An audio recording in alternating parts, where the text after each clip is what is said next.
સુરતના ડિંડોલી વિસ્તારમાં આવેલી સાઈનાથ સોસાયટીમાં છેલ્લા 8 મહિનાથી રોડનું કામ અધૂરું રહેતા સ્થાનિકોમાં ભારે રોષ જોવા મળી રહ્યો છે. ચોમાસું નજીક આવતા રહેવાસીઓએ સુરત મહાનગરપાલિકા સમક્ષ તાત્કાલિક રોડનું કામ પૂર્ણ કરવાની માંગ ઉઠાવી છે. સુરતના ડિંડોલી વિસ્તારની સાઈનાથ સોસાયટી નવાગામ ખાતે છેલ્લા 8 મહિનાથી રોડનું કામ અધૂરું પડ્યું હોવાના કારણે સ્થાનિકોમાં ભારે રોષ જોવા મળી રહ્યો છે. ચોમાસું નજીક આવતા રહેવાસીઓની ચિંતા વધુ વધી ગઈ છે.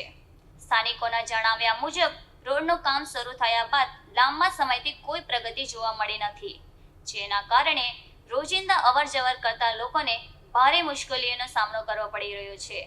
અધૂરા રોડના કારણે ધૂળ, કાદવ અને ખાડાઓની સમસ્યા સતત વધી રહી છે. ખાસ કરીને બાળકો, વૃદ્ધો અને વાહન ચાલકોને ભારે હાલાકી ભોગવવી પડી રહી છે.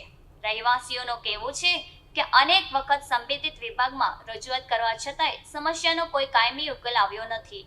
હવે ચોમાસાની ઋતુ નજીક હોવાથી પાણી ભરાવા અને અકસ્માતોની ભીતિ પણ વધી રહી છે. સ્થાનિક લોકોએ સુરત મહાનગરપાલિકા સમક્ષ રોડનું કામ તાત્કાલિક પૂરું કરવાની માંગ કરી છે. તેઓનું કહેવું છે કે જો સમયસર કામગીરી પૂર્ણ નહીં થાય તો ચોમાસા દરમિયાન સ્થિતિ વધુ ગંભીર બની શકે છે. હાલ સ્થાનિકો જવાબદાર તંત્ર પાસેથી ઝડપી કાર્યવાહી અને રોડનું કામ વહેલી તકે પૂર્ણ કરવાની માંગ કરી રહ્યા છે.